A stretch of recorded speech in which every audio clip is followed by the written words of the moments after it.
All right, welcome to Youth Central Sports. I'm Charles Morse, happy to be with you here.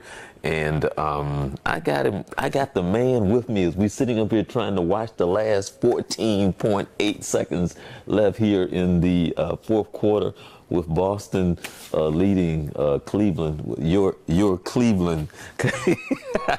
Your Cleveland Cavaliers. I'm Charles Morris, Youth Central Sports, along with Vince Carter, Coach Carter. How you doing? Doing fine. Glad to be here in person this time. Yes, in person. Well, for those that don't know, Vince actually, I always tease him about this, is that he left us and he went to Tennessee, right? Right. And how long have you been there? Just completed my third year. Your third year. And so he left us 3 years ago, left us high and dry, left us heartbroken. But we're happy for him because you're coaching high school basketball, but also you're working with special need kids, which was something new for you. In the context of being in the classroom. Well, now you've always been working with special need kids, that is true. But in a different way. Different kind of classification. Right.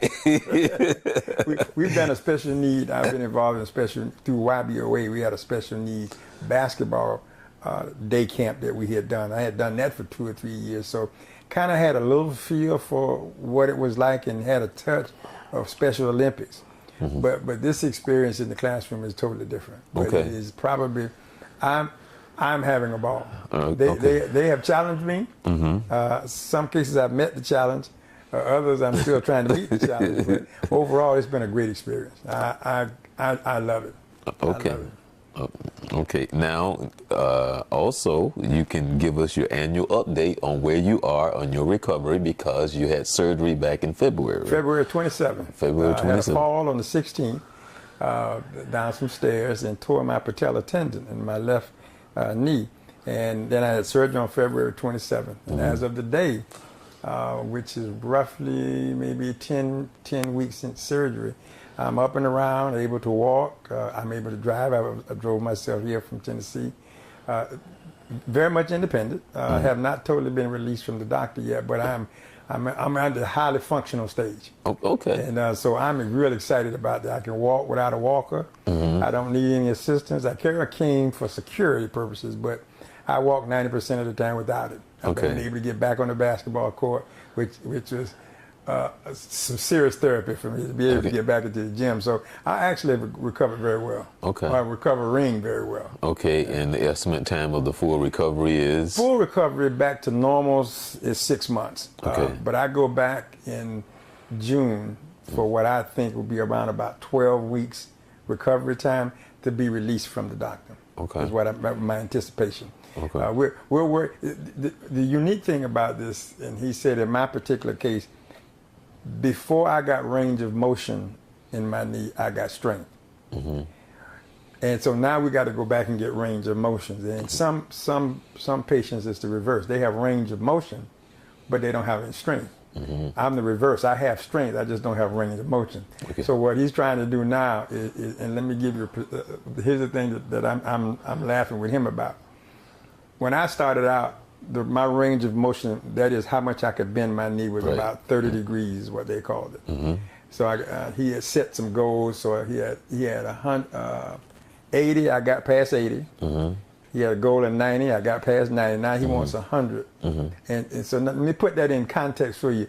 When you think about 100, that's almost a run. Mm-hmm. That's almost a revolution on a cycle. Okay. And to me, that's not even necessary. Okay. I'm good at 90. Just let me go. But he had said 105. 105 is, if you see some athletes when they take their foot and bend it back, that's what he's talking about. And I'm saying, I don't need that. Right. Get me to 100, let me go. So we're hoping that maybe I get 100 and then he'll let me go. So I'm about 9 degrees off from reaching that goal. Okay. So, a couple of weeks ago, we're going to talk about the NBA for in a minute. But I wanted to ask you, because we were talking about a very serious topic a couple of weeks ago, and we entitled the show "Education is the NCAA a plantation?"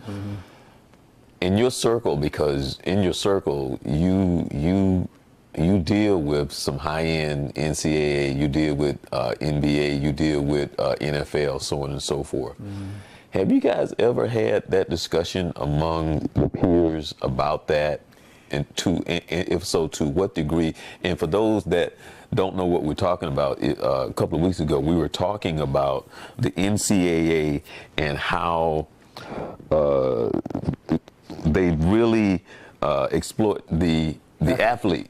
Okay, yes, they give them an education, but this kid is bringing in millions and millions of dollars to this institution, but they don't necessarily care, don't necessarily help him with his true needs. That is true. So kind of, in your own way, explain your way of what we were talking about. Well, one of the questions came up, and Condoleezza Rice led this NCAA committee to evaluate about athletes being paid and some of the other perks that could give this athlete, because it's a pay-for-play type situation. There's a question. Like, the athlete is generating X number of dollars of which he gets no money for his image, but the school is utilizing his image to make millions of dollars. And it by no means equates to the education that he's getting. And there's been a question about, well, this kid is giving his all to make you money, you're not doing anything to help him. The question came up, well, he's getting an education. True. Okay, and he's playing on a sport. But he's generating money in his own image that he cannot get. So these kids can't get jobs. They because of NCAA compliance situations and like that. So you're making all this money. So they say, well, you got athletes, and some of the issues came up. Some athletes have been charged with stealing and so forth and so on. And they're equating that with the fact that the athlete doesn't have any money. And you won't let him make any money. So then they were challenged through UCLA a few years ago about selling my image, the individual image. So this is blown up into a situation where they're saying, we need to do something about this. But nobody knows exactly how to address it. Wendell Carter's mother, who is a young man who played at Duke last year, he's coming out, she raised the question about the quality of her son's, not the quality of his education, but the quality of his value to the school for what he was getting in return. She didn't think now he's leaving early, don't get me wrong. Big kid, 6'8", 6'9", very good ball player. But she brought into play about the school's position on him, which is one of the reasons I think he's going out early. Well, that's the thing which you say, education or plantation. Correct. Because that's what that comes from. That's right. That's the concept. Right. Now the thing that's interesting to me is I've talked, not this specific conversation, but thinking back to conversations we've had, it's been in that arena. You know what's funny? In this country, as history is, and the fact is, why is it that this country does not, when it comes to people that are not of color, want to address slavery? In the reality of the mindset of this country, because we don't address that. We don't address the mindset of this country and slavery and what it was, what it is, and the effects of it. For some reason, this country like to pretend like, well, really, it was slavery, but I saw something on the internet, on Facebook just the other night. I was reading partially what this lady was saying, and it was a group of people who felt like African Americans are using the slave card as a crutch.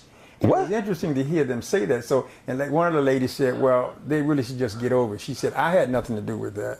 I think there's something. So it was interesting to hear that mindset, because to your point, how many of us in the African American community really look at slavery in the same context? We acknowledged it was there, and what we're doing, we're not necessarily trying to distance ourselves from it as much as we're trying to make sure it doesn't happen again. So here comes the equality battle that we're having. But it's interesting to hear non-African Americans use that as their benchmark of separation. So, well, what do you mean? Slavery affected not more than just African Americans, it affected non-African Americans as well throughout history. But it's the NCAA, this conversation, what you just said, and the mindset and I talk about this all the time, and that is, whatever that is, there's this thing is how you see me. Yeah, exactly. And how you see me. So therefore, because of how you see me, therefore I am whatever it is that you think you see. Right. And which means, because every time you open your mouth and you express what you think you see, all you do is saying that we're not equal. Yeah. And that's the only thing that comes out your mouth every time you address the issue, is that you don't see me as equal as to you. Well, and here's the other side that I found from some conversation or being involved in conversation. I won't say it was directly to me, but just listening to, that's their way of connecting.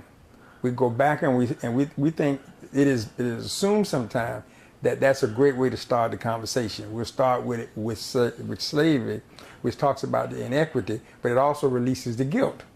That I really wasn't involved in that old episode as being that people of non-color, saying I wasn't involved. Well, I said, but see, my point is, involved. You are involved. Just by the conversation of what you saying, you involved. That way.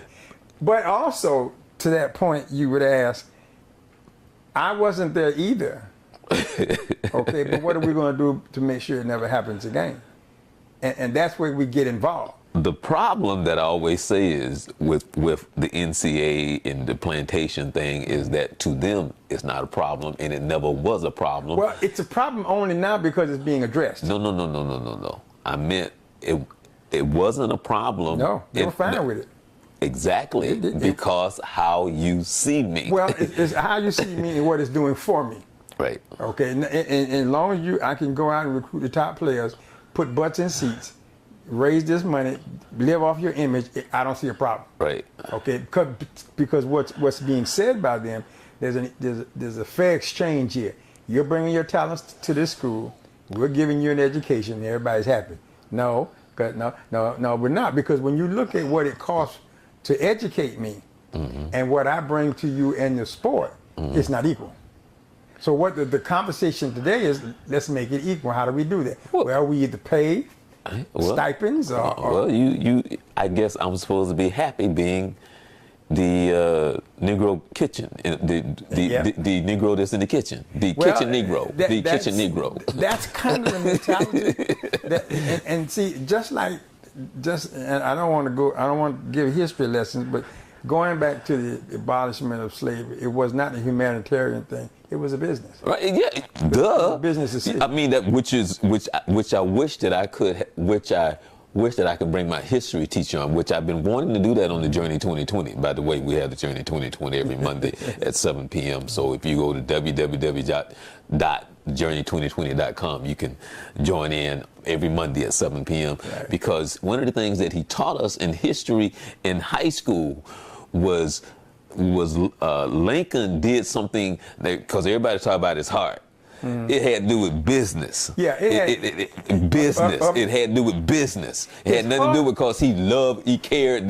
No. He cared about the bottom line. And by doing so, it affected other folk. But he was trying to keep this thing under control before it got out of control. Right. Trying to satisfy people. So we do this. Now, I'm not ungrateful for it. Right. I'm not saying that, but I'm just saying let's say what it was. Right. He was trying to keep peace. Right. And so what we have today is a very similar mindset of keeping the peace. Not because we think you deserve it or we think it's equitable, it's the most humane thing to do. We do it to keep peace. Okay? And case in point, and I don't want to get too far into history, but just look at what Starbucks is doing for now. For now, it's okay to come and sit in the restaurant and not buy anything.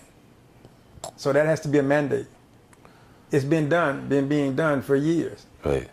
But the difference is who is doing it. Right. Exactly. That's the difference. So there you need to look at it in its real time. I applaud what you're trying to do, but you didn't see it as a problem before. It wasn't a problem because it hadn't affected you. Now, and I give them credit for addressing it in some shape, form, or fashion. I don't believe they believe what they're doing is enough, but at least you did address it. But look at what you're saying. Two guys sitting in a restaurant waiting on someone to come so that they can purchase something and have a meeting like everybody else does in Starbucks. but you call the police on these two. I guess I've been fortunate. I've set up in Starbucks just to use the internet. That's what they advertised it to be. It didn't say I had to buy anything.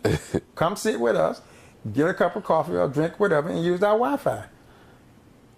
Why? So, but now it's got to be in company policy.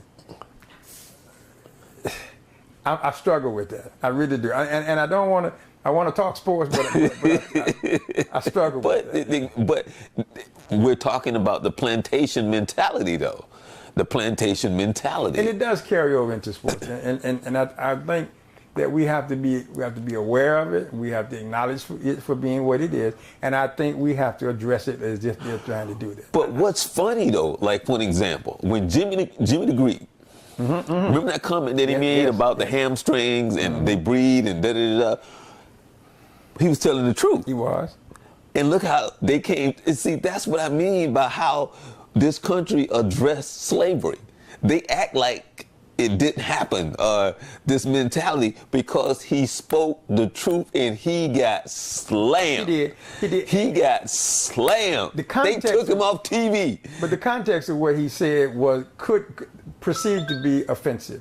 I think to some degree, I think the fact of the matter, it was truthful. Right. The matter in which he presented it could have created question, or it created that dialogue that some people could possibly be offended, and I agree with that. But in fact, he was telling the truth. Right. Yeah. He really was telling the truth. But the way he presented it, to me, kind of left a question mark. What are you really trying to say? We understand the fact, but what's your take on the fact? But he was.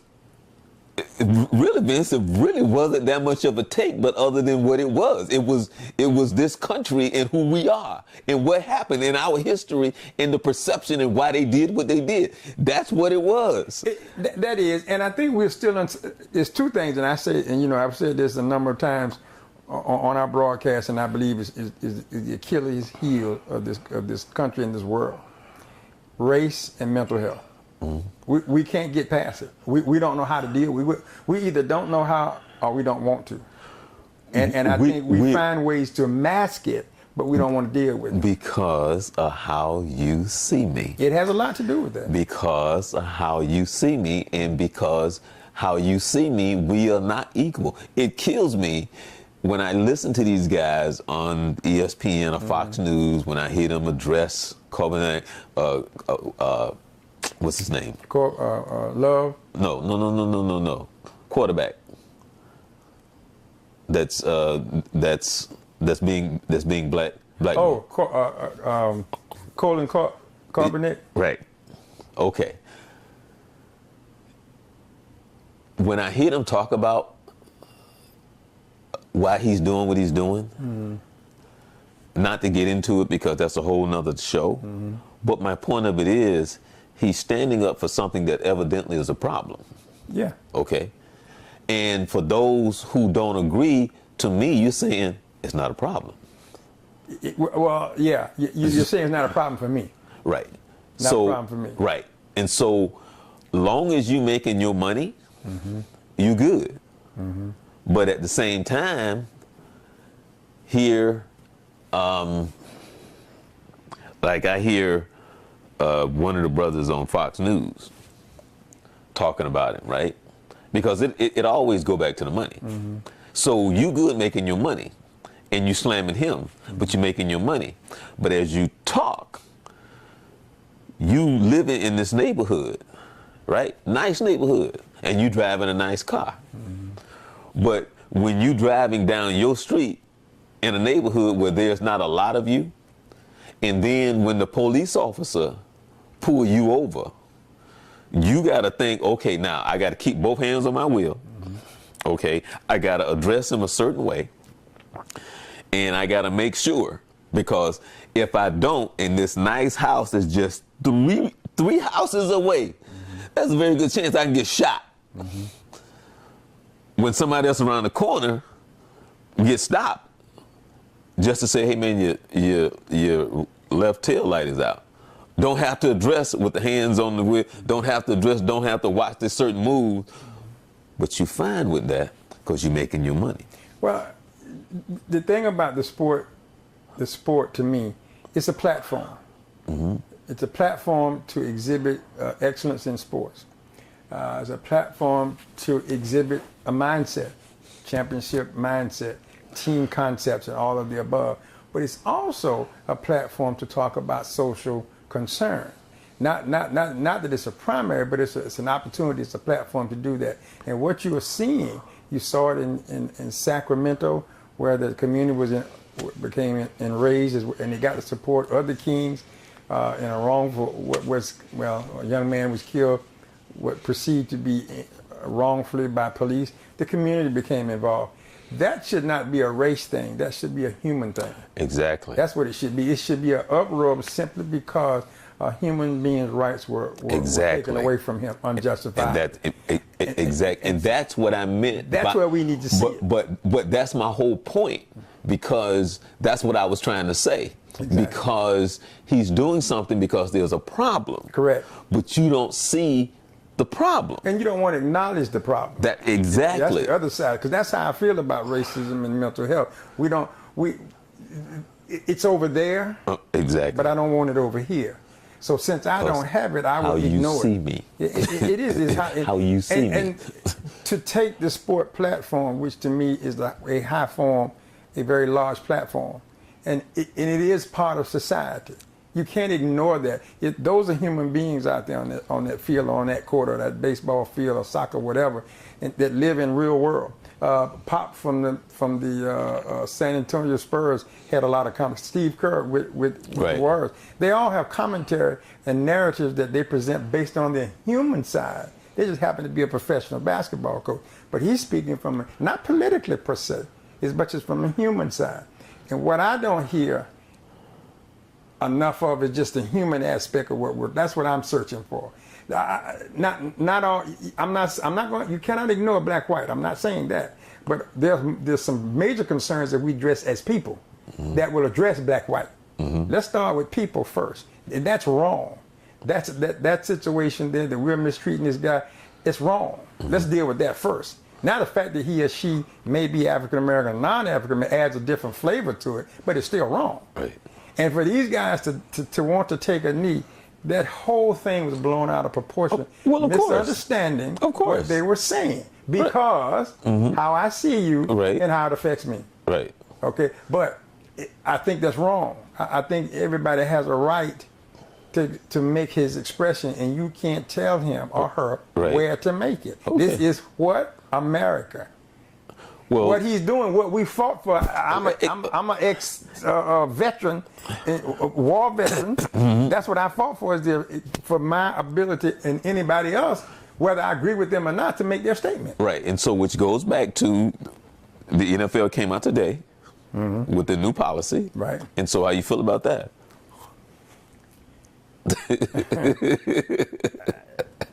I'm not sure. I'm not sure I 100% agree with that.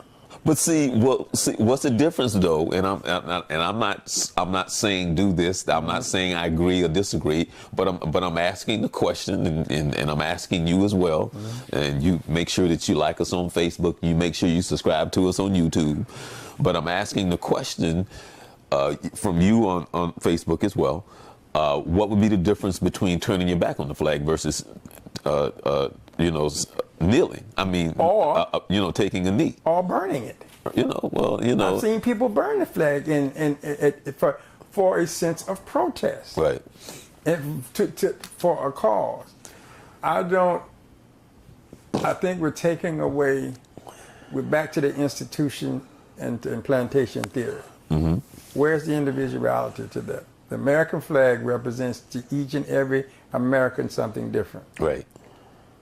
Well, overall concept is the same. Each person. But my whole thing is, Vince, is that as much as Old Glory is, as great as it is, as great as this country is, for all the things that we can sit here for the next 3 days and talk truthfully and not tell one lie about the evilness, all these things that has transpired from burning, hanging, slaughter, rape, and the list goes on and on. That is just as much as part of this history as history itself.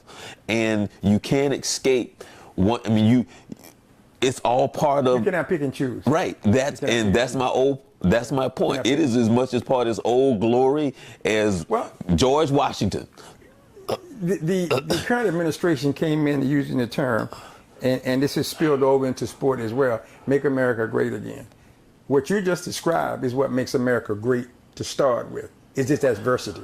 And how we have addressed the changes we make, if we're making those changes, the possibility to change, that's what makes this country great. Mm-hmm. What we have now, again, is a restraint on making America, not great again, but great. Continue to maintain its greatness is what I think we have. What we have now is restraint on that, to change America and to be what someone wants it to be. Let's keep what it is. An open opportunity for us to live in this country as people, to make this country, continue to make this country grow and be the welcoming arms it's always been. But we're restraining that now. We want to handcuff that. We want to change the way that looks. And what bothers me, it spills over into sport. Mm-hmm. The sport is about competition. Right. Which is the whole essence of what this country was made of. Right. It's competition. And if I choose to compete in whatever form I compete in, whatever my protest is, it has nothing to do with my ability to compete. Right. So once again, we're infusing a mindset into a competition that doesn't belong there. Why can't we just celebrate what it is? If you want to kneel. Because I'm a veteran. I fought for this country. Mm-hmm. During the Vietnam era, I was employed during that time. I'm not offended if you kneel, because I look at it differently. I don't kneel. Okay, I give reverence because that's how I see it. But I'm not offended in reality if you choose to do it different, because that's what I fought for. Right. For you to have your opinion and me to have mine. Right. I don't feel offended by it. I may disagree with you on it, but I'm not offended by it. And if you choose to do that, I'm okay with that. But when I understand why you're doing it, I'm okay with that too, because you're trying to cause attention. All he was doing was bringing attention to a plight that we were having in society, and he was using his platform to. Now he achieved that. He got the conversation started. Mm-hmm. I think they penalized him for it, but he got the conversation started. And from that demonstration, we have had all these other things that have come out of that. Which goes back to what I was talking about, Old Glory, and what this country is. That's what it is. And the racism. It's a part of our history. Right. I mean, how can you ignore that? And you can't let, the Holocaust, you talk to anybody who has anything, they never want that, they don't ever want you to forget the Holocaust took place. And see, that's the sad part. So what's the thing about slavery? But see, that's my whole point. Mm-hmm. Because as horrific and as bad as it was, there's nothing that you can say that, because the whole, when we start to measure for that versus, all the slaves that was killed even coming over here, it's crazy. Because if one was killed, that's one too many. So when you start, 2 million was killed over here. 5 million, that's a stupid conversation. It doesn't matter. It does not matter. It doesn't matter. One is no worse than the other. That's true. It's just your perception of how you see me. Yeah, exactly. Exactly. So the whole thing is, which goes to show you the evilness and why it's that way in the first place, because I think there's something wrong with us. There's something wrong with us. Because here you talk about, there's 5 million people that died. There's 10 million over here. Wait a minute, you got 5 million people that died, and you sitting there talking about, 10 million died. That's crazy. I also think, too, now, if you look at it in that context, let's look at war. Right. Look at war, the number of millions, hundreds of thousands and millions of people that killed in war. So what do you say about that? And they were, and that's what, there's something wrong with us. Well, look at what when we talk about World War I and II, what you don't hear is a diversity that was involved. We think only black, white, but you had people from all walks of life who considered themselves to be Americans, enough to want to fight for this country, of all different nationalities, regardless of where they were born, they became an American, which means then he or she, and mostly men at that time on the front line, are out there fighting. We don't talk about those numbers. because we lump them as just Americans. But we've had Asians, we have people from different countries come in and become Americans and go to war. Right. So where are those numbers if we're going to calculate numbers? So how do you separate? Is it important to separate those numbers? No. It's a loss of life that we are talking about, and for a purpose is what I think we should, is one of our concerns. So that brings up again, how are we treating the athlete today that is perceived that, back to the question, are we treating them as cattle? Are we treating them as possessions, or are we treating them as people? And I think that's a good question. And I think what the NCAA is trying to do is trying to level that playing field, because I think they recognize, not because of their integrity, and I'm gonna be honest, I don't think it was, but I think because of the fact of the confusion that it brings, and they want to make it go away. I'll accept that. I will accept that, but you got to come up with an equitable way to make that happen. Right now, I don't know if they know what that looks like. Wow. Well, this is really a sports talk show. It may not seem like it's a sports talk show. That's what we're talking about. We're talking about sport. Right. But then I'm going to, just to show you that it's really a sports talk show, did you see Harden? James Harden had 2 steals. Can you believe? I wrote that down. Can you believe James Harden had 2 steals and he stole the ball from Kevin Durant? I couldn't believe it. I was like... I started again just to make sure. Wait a minute. I was saying, man, the moon must be lining, the stars lining up, something. I said, they have to win. There's something amiss tonight, because he had a couple steals, and I was like, oh, because that brother don't play no defense. None. Well, you say he played with his hands. He played with his hands. He reached and stuff, and he might get a defensive stop only because he accidentally stepped in the way. Yeah. So. And when I looked at it again this morning on Sports Center, I once again, because I pinched myself. Is this real? And not only get 1, you got 2. Right. And that's 2 for the whole year. So I was amazed. But that's not Houston's forte. Patella, defensive force. Right. Now, the other night, they did play better team defense. Best I've seen them play. Right. Since I've been watching them. But it's not their strong point. It's not D'Antoni's strong point. His thing is, I'm going to outscore you. His offense is about putting points on the board. And see, that's what really bothers me, because they drive me crazy, man, because that dribble. You can, it's hard to understand. It really is. It's hard to understand. Well, take, for instance, the Warriors lost the other night. They had such a fantastic third quarter. But what happened in the fourth quarter? They went to ISO basketball. That's not their style. Now, one of the points that they made last night is a good point, a point in which I agree with. Kevin Durant getting the basketball with a shorter guy over covering him, yeah, that's ISO ball, because he's going to pull up and shoot over that guy. But that's an isolated situation. That is not the character of that team. It's about ball movement. It's about getting that ball around, sharing the basketball, finding the best opportunity. And in that fourth quarter, particularly for I guess probably the last 5 minutes, they kind of looked like Houston. Mm-hmm. And I thought that had a lot to do. Now, they still had a chance to win the game. But I still think that they got away from what made them who they are. And that's something they're going to have to look at, because I don't know whether they panicked. I don't know whether they just thought, well, I'm just going to go ahead and take this over, rather than stand with their principle and attack that. Now, Steph had a good look. It just didn't fall. He had a great look, a great play. Got it right with it, ball right where they wanted to have it, and he took a great shot. Didn't fall.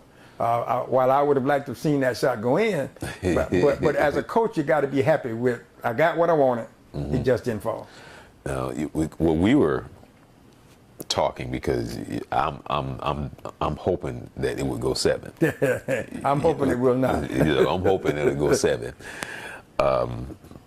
I'm not a Cleveland fan at all. Mm-hmm. I mean, zeros. I was happy that they did win that one for Cleveland. Mm-hmm. Because you and I talk about LeBron all the time. Mm-hmm. And I said that year that Cleveland beat Golden State was when I finally saw LeBron play, and even now up to what you've always looked for as him as a player. Up until then, he was a kind of hit or miss, because a lot of times he would have these mental breakdowns, and I say sometimes he chipped some paint off the rim, because you'd be like, whoa, what was that? Yeah. And I've seen these mental, whatever it is that's going, and you, like you were saying, he came in to the league and they had given him keys to the league.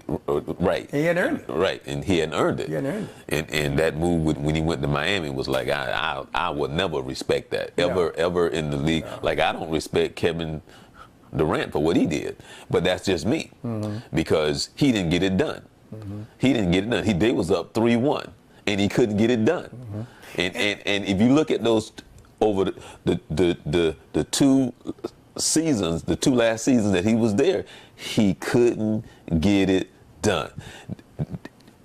He was in the position to be Kevin Durant, and he failed every time. Well, you got to look at, I think you have to also consider the way teams are built, especially now. And one of the problems, go back and think, look at Oklahoma. You had Russ with the ball, you had Harden with the ball, you had Durant with the ball. That's 3 out of 5 has got to have the ball. And that's unless they're all on the same page, that's a problem. Okay, now if they can learn to share, that would be the optimum opportunity. And I think that's what you saw, is not being able to share the basketball, not being able to say, well, instead of me taking this shot, you have a better shot, I'm going to let you take the shot, because ultimately we just want to win. That's what you see with the Warriors. That's why that ball moves so much. You know, I got a shot, but you got a better shot. You know, and even in my better shot, you got a better shot than my better shot. I'm going to get a ball to you. Ultimate goal, get 2 points, and let's go around down the floor. That's a mindset. That's team concept. Now, whether Steve Kerr, I got to give him credit for it, because it seems to be their philosophy in the way they attack the game. That's what you were looking for in that situation. It wasn't there. It wasn't. And I don't know whether that's coaching. I don't know whether that's players not wanting to do it, because these guys, according to what they say, based on according to what they say individually, from every man, from starter to bench player, it's all about the game. It's all about what's best for the team. Right. It doesn't matter who is doing it. It's just that it has to be done. We got to stop this guy. So whether you stop him, or I stop him, or this guy stop him, he has to be stopped. Right. That's all they care about. We need points. You get them, I get them, or he get them. We just need points. Now that's some selfishness, and that's hard to teach. That's I got to give credit to those people for selecting these ball players and bringing them together. And I think that's what everybody's trying to emulate. Because I had this conversation last night. They were talking about how Houston was such a great offensive team, and I'm saying no, they're not. You got 2 guys that do 90% of the scoring. Right. That's Harden and Paul. Yeah, everybody else chips in a basket here and there, but where's that ball 90% of the time? In their hands. Right. In their hand. And when Paul wasn't there, 90% of the time it's in Harden's hand. Right. Okay, so now you're sharing the basketball. That's their offensive power. And when they're on, they're on. Okay, you go over to the Warriors, you got 7 people touching the ball. Iguodala, Livingston coming off the bench, not to mention the 5 starters. They all dribble, shoot, pass, rebound, play defense. Hard to beat them. That's hard to beat. I mean, and to me, that's what the NBA right now is hanging its hat on as far as what is this game about? Right. It's the Warriors. Because they are playing the game. Now, is it similar to where it used to be? It's not as physical in some cases as it used to be. It's a different, but they got that team concept down, and it's going to be hard to beat them unless injury creeps up on them. Like right now, Iguodala's out. Right. They miss him in that rotation. Right. He brings a lot to the table, and hopefully he'll be back in their next game, but game 5. But that's the difference. And so when you say that, and everything is being built to emulate the Warriors concept. Somebody's going to get it. Somebody's going to actually get that together. I don't know who and when it's going to happen, but somebody's going to get it. Because you bring the right players together and get there. Well, the thing that I always said about them, as talented as they are, I think the thing to me that make them what they are is their basketball IQ. IQ is important. That's not. And so their basketball IQ is high. Very high. And if you notice what they're doing too, subtly, I think, is that they are replenishing their team slowly. But they're bringing high IQ, the right kid, to the program, and we're fitting them in. They're coming, because they're going to have to make a couple of moves here, if not this offseason, the next offseason. Because those guys are getting older. There's no question. Because you can't avert age. Age is just going to come. It's going to happen. Right. So what they've got to do, I think, to me, one of their major challenges is obviously stay hungry every day, come to work every day, punch in every day, go after it like it's championship game every day, and begin to replenish the team. It's in a slow concept. Not an overhaul, not like what Cleveland did. We just go get 5 new players and bring them in. Mm-hmm. Okay, not a bad way to do it. I just thought that was the timing was bad. That should have been done earlier, if at all possible. But nevertheless, I think what Warriors are trying to do is a slow infusion of new talent. Because you look how he's rotating his bench. He's gone all the way down that bench and getting some players. I'm thinking, why is this guy shouldn't even be getting any time? Right. Wherever they're getting him ready, though. Mm-hmm. We're getting him ready. Just we don't need him right now, but we don't want him to walk out there and be wide-eyed. I've never seen this before. Oh yeah, you ready? You ready to walk in and play? So I think that's smart. That's the executive side of what's going on. And IQ is crucial. You cannot. There's no shortcut for IQ. I don't care how talented you are. And Charles, I've said this many times to you on the show, and I've got it from NBA executives. You'd be absolutely shocked the number of players in the league that don't understand the game. Well, no, because I watch them play. I mean, they're talented. Right. Yeah, I know. But situational basketball? Right. You got no clue. And you don't, I mean, and some of the mechanics, I'm a high school basketball. I was sitting, and I think we had, I think we did have this conversation like a couple of years ago. I'm sitting there, and I don't forget who it was, but it was on the Magic. Mm-hmm. We were sitting there watching the Magic, and I'm sitting there, and it'd be like, they can't feed the post. Sitting there, I'm sitting there and be like, he's open, and he can't feed the post. Mm-hmm. It was something I don't forget what, and I'm sitting there like, the guard cannot feed, and he's wide open. I'm sitting there looking like, how you can't feed the post? Here's an interesting thing about that. And I think to some people, they may be thinking that's a very simple concept. The concept is simple, but the execution is much more complex. And having coached younger kids, doing AAU and YBOA times and different age groups I've coached, right, from 7th and 8th graders all the way up to high school ball players. These are the things that we assume players know. Right. My challenge is how many coaches are teaching them. Right. I mean, like for an example, the position and how you post. Correct. Which is very important. On both, but you got 2 people involved. No. But I'm going to get to the guard. Yeah. But I'm talking about the person that's posting now and knowing how to put that person on your hip, and also knowing how to bump them once you see the ball coming. I mean, because you got the ball, but now, hip movement, right now. But as I'm telling the guard where to lead me. Right. I'm leading the guard to where. Plus, I have to see it, but also I can also, as a guard, seeing where I need to lead him to throw the ball, because once I throw the ball that's telling him where he needs to go on what's open. But now let me add to that. That's the skill level. That's the skill. Let me add the IQ. Okay.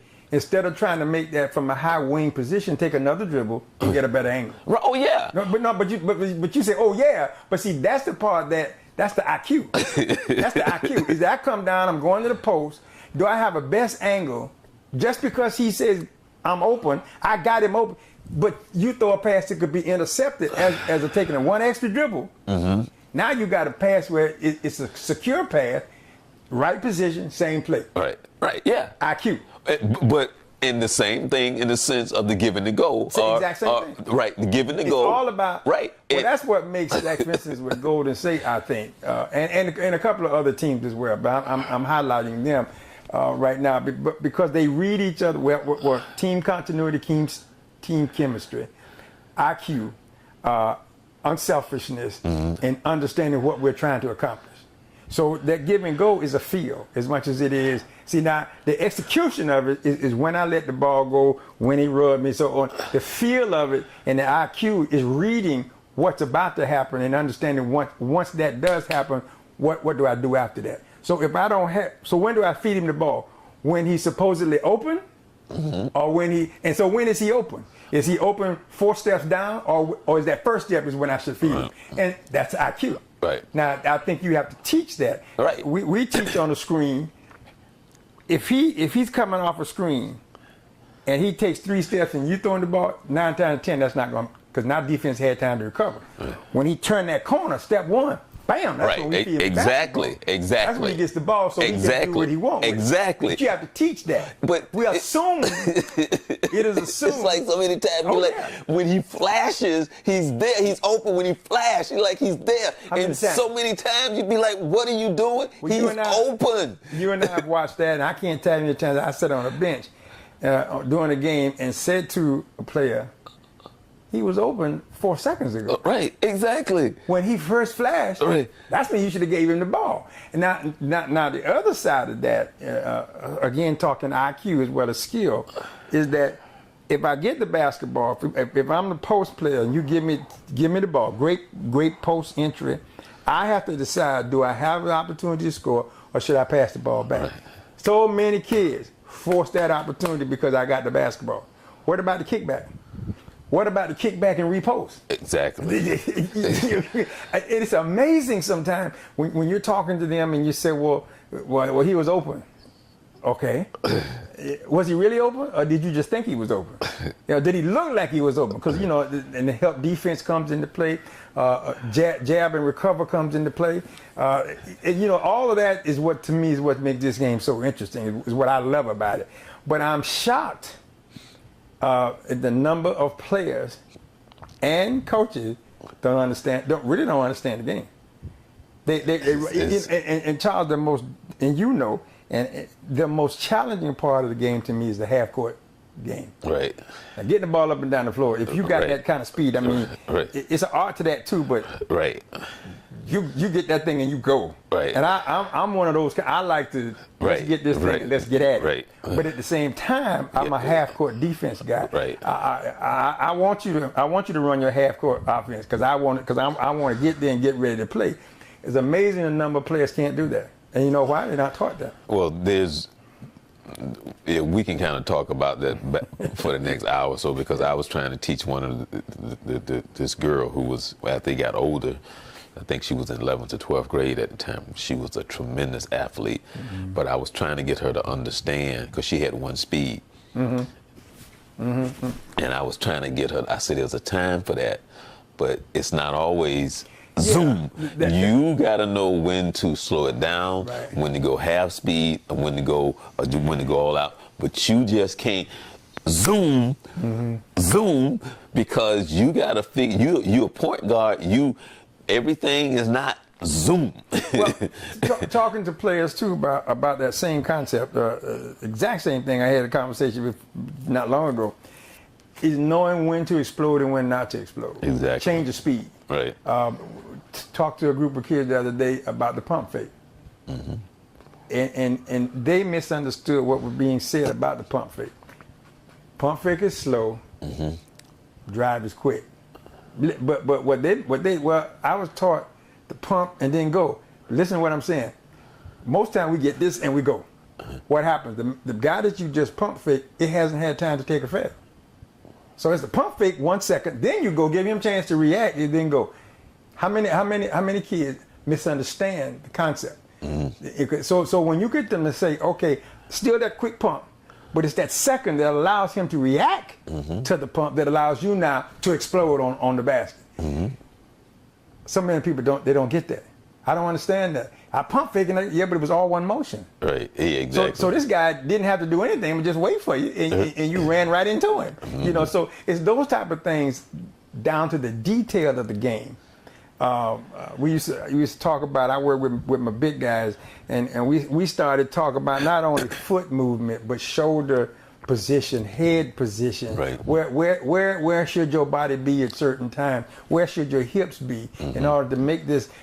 And these kids are like, well, what's that got to do with getting the ball? Everything. Exactly. It's got everything to do with getting the basketball. Exactly. So the more detailed that you, because that's where that IQ comes in. And this is my challenge. Having been an AAU coach and a YBOA coach and going to high school, I couldn't understand when I was coaching at the amateur level what the big problem was. I thought we being coaches of that era, that we were trying to help your player be better come next season. That's what I thought. Right. So I thought we were out there trying to make him a better post player, better guard or wing or whatever. Right. Now I'm on the other side. It's a whole lot of, it's different too. It's a little bit different. It's controversy. There's animosity between the two. We got AAU coaches saying his high school coach he can't coach, but he's winning though. You out there with an all-star team getting your brains beat in when you should be winning, and he takes the same group of kids on the high school level and they're winning. Instead of us being together, we're at each other's necks. Now, that goes into this thing about college. A lot of colleges go to AAU coaches because they see these kids on the AAU stage. Right. EYBL, I think is what it is. It's a high level of AAU basketball. Some of the elite ball players are there. They're going to those coaches rather than coming, to your high school coach. And I don't know. I'm a little troubled by that. Right. I'm a little bit troubled by it. And here's the bottom line: a lot of these AAU coaches can't coach. Well, they got talent. They got some serious talent. Well, the thing is that they're all in it for the wrong reason. Well, that too. That's your heart's got to be there for a different reason. You and I talked about one of the things that I have come to embrace is that you need your better coaches at younger ages than you do at the older ages, because you need somebody to prep this kid to teach him the integrity and the discipline of the game. So by the time he becomes a high school basketball player, he's more disciplined. He's more able to learn. His IQ level is higher, and he's at a point where he can absorb more information that raises his IQ level even higher. So that when he gets to the collegiate game, you get another dose of intellect, and then you move on to the pro game. But you and I talked about this too. I'm sitting in the stands with the NBA scouts. We had the Portsmouth Invitational in Portsmouth, Virginia, PIT. Every GM, coach, basketball development, whatever is sitting in the gym packed. All teams represented. Some of the biggest names that you've seen on TV, the Larry Birds, the Danny Ainges, all those guys are sitting up in the stand. The VP, all those guys sitting up there. And I'm sitting with some scouts. And so they tell me, give me your top 5 from what you've seen all day. Now here's where I'm in my glory. You got 3 days. Okay. I get there they got 2 sessions a day. I get there, the first session starts at 10. I sit there from 10 to 1. Then I come 10 to 2. And then I come back from 6 to 10. I got one spot just watching basketball. Okay. Oh man, I'm in heaven. What could it be any better than this? And you just watch ball after ball after. And I'm excited. So I get my little list. Okay. I write down my 5 names that I think and they say, give me your 5. I give them my 5, and they look and everybody start laughing. I'm like, what you mean? Why y'all laughing? I mean, I did good, didn't it? But the point was, they said, well, tell me why you select these guys. And I give my explanation, which is based on play and assists. And what they were evaluating is attitude, body language, how well they're being coached, how they're receiving their coaching, how they act when they make a mistake, what happened when coach pull them out, how he acts on the bench. I'm blown away. I'm thinking, now here's another thing too to add to this. They've seen these guys long before we got here. Right. They've been watching them for weeks, all doing their collegiate career. So they actually know this kid pretty well, or they've seen him a number of times. But their whole evaluation had nothing to do with basketball in his right. Now, can he shoot the basketball? Yeah. Can he handle the basketball? Yeah, he can do that. He can defend. He's a reasonably good defender. We can improve on that. Right. So it sounds like at that they're at a certain level. Correct. Skill level. Right. So that's not the issue right now. Yeah, because he wouldn't be here if his skill level wasn't right. up to par. He probably wouldn't have been selected. Right. And even if he has maybe not the best skill, right, but it's high enough. It's high enough. We can work on that. Right, right. But these other things, the attitudes and behavior, that's what they critically select these guys on. I got schooled that day. I was really impressed. I mean, they actually blew my mind with that. And they were telling me, I heard them in conversation. You remember this kid when we were down in some part of Oklahoma at such and such a tournament year? Remember when he exploded and the coach took him out and they remember all that stuff. Okay. And one guy was saying, but how many points you had? I don't know. Because nobody cares about that. Right. And what I try to convey to my kids is, so that's an indication that they're looking at more your total body of work. Mm-hmm. How a good teammate? Are you coachable? You know, how do you handle adversity? You know, do you quit? Or if you're behind, we were talking last night. Number of time NBA players that look like to me, they fall behind, they quit. Oh yeah. Okay. Yeah, they stop playing. You know, and I'm coaching kids. I mean, I'm having a stroke if you're not still running the floor. Right. Because if we aren't going to compete in this game, we're preparing for the next game. Right. You know, so that whole mindset is so off base. So, and unfortunately, the NBA does not always present the best example. Right.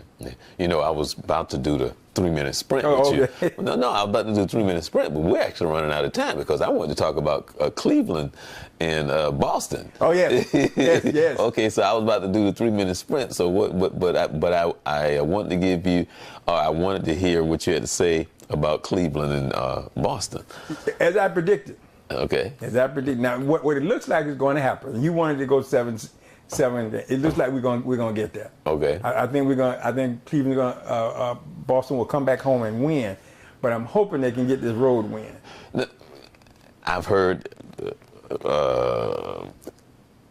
them talking about Boston and their woes on the road because they're a totally different team on the road. Right. Something that they can't figure out.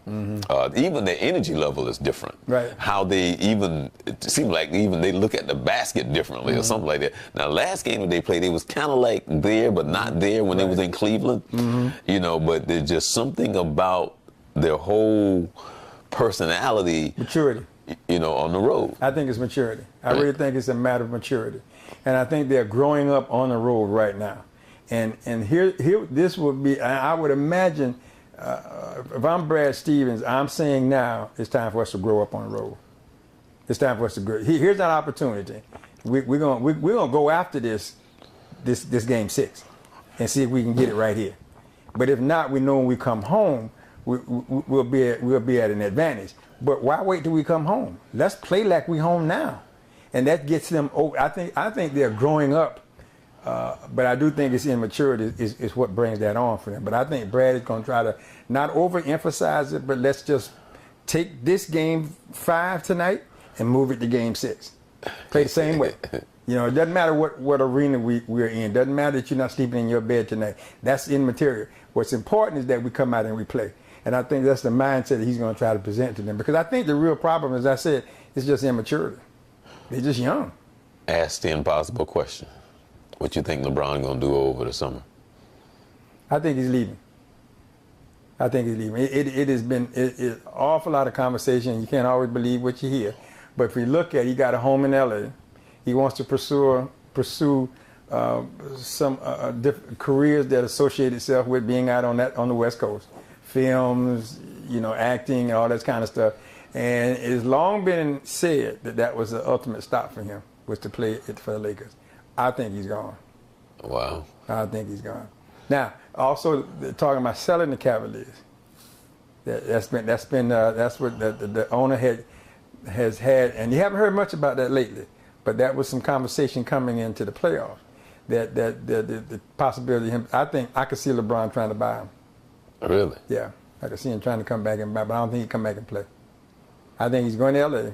He wants to be out there on the L.A. stage because I did not know he had residents out there. So that means he's invested out there, and so that I believe he's going to make that move. But it wouldn't surprise me if the Cavs do go for sale, that he might be a part of the principal group that tries to buy him. Wow. That's what I think. But I think he's gone. Did you see what the Panthers went for? Yeah, I can't remember the number, but some 2.2 yeah billion. I was surprised at that, and they didn't pay nowhere near that kind of money for him. Wow, That's a lot of money for a franchise. That's a lot of money. And they're up and coming too. I mean, they've been playing well. They have not gotten deep into the playoff, but they've been doing. But they've had a good regular season. They got into the playoffs and played 1-2 rounds.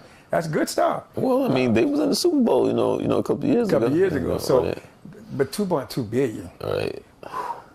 How do you write that kind of check? I mean, how do you go sit across from the man and say, "Listen, I need 2.2 billion"? Be like, look, man, I'm gonna pay you in pennies. I'm gonna pay you in pennies. That's amazing. And it'd be interesting to see what the price tag is for that team. Oh, Cleveland? Yeah, it wouldn't surprise me if we weren't talking somewhere in the same number. Just the historic value of the team. Now, the gentleman that bought the Clippers, man, because to me, now when they was having the problems with that owner, whatever what's going on with him, and whatever that was. Previous owner. Right. Oh, he's crazy. Well, yeah, but I'm saying when they first started out, that said that team was gonna, was worth like $400 million, $500 million, but then he offered them $1 billion, and it's just like maybe I just don't, because I don't have money. Maybe I don't understand money, but I do understand what 400 million versus $1 billion is. Because to me, he could have gotten that team much less than what he paid for it. I think there's a possibility of that too, but you got to look at a guy that's got money he don't know what to do with. I mean, he had made a lot of money. He's passionate about sport, and particularly that basketball team. And I think he just wanted to, we're not even negotiating. I'll give you more than it's worth to end the conversation. And we just wrap this up right now. And he threw it out there and took it. And I want to see what he's going to do with it. I was interested that they changed Doc title. They took one of his titles away so he could focus, general manager, just to coach. But Doc has to be careful, and I know he knows this, that if he doesn't have success this coming year, they ain't going anywhere. I think Doc could be going. Clippers not going there because the team that they had like a couple of years ago, they couldn't do nothing. They certainly ain't going to be near as good as they were. Well, injury got to them, number one. But and they couldn't do nothing with the Warriors. I mean, they can do nothing. Warriors own them. Yeah, the Warriors, that's their daddy. They couldn't stay healthy. But the thing that concerned me was the rift that took place inside the organization, inside the team. I think that hurt them more than the injury and anything else. Chris Paul and those guys had a problem with Doc and vice versa. They didn't like his son coming in too, right? Well, there was some concern about a lot of people didn't think Austin should be there. I mean, he proved his worth. He didn't come right in and take anybody's minutes, right. which I didn't think he could do that. I definitely, and that saved Austin too, because New Orleans was getting ready to let him go anyway. And so he was saying, and he's turned into a productive ball player. He really has. I personally don't think it's at the expense of anybody. He didn't take anybody's minutes. If he got minutes, he earned them, or the situation provided for him, but that created a rift. Right. And there was just a chain of events, and that poison spilled over, and what injury didn't hurt, the disease did. And so now a lot of those, the last person standing is Andre Jordan, and I think he's on the trading block. So they're just going to restart. We're just going to let everybody go. Well, see, for a long time the Clippers was the Clippers, and then all of a sudden when Doc got there, they kind of made that swing. Right, that's what I'm saying. But they couldn't get over the hump. Right, exactly. So they were a good team, but they just couldn't get over the hump. Yeah. They were a good team when Sam Cassell was there playing. Yeah. They were. They were more exciting. And see, I think Doc has done a good job of stabilizing the time that they went through with the previous owner. He was the right guy to be there to stabilize the team, playing both hats and stuff. And I don't know, for me personally, being a GM and then being coach, to me, that's a heck of a demand. Because you got to wear two completely different hats. And one hat, you're criticizing your other hat.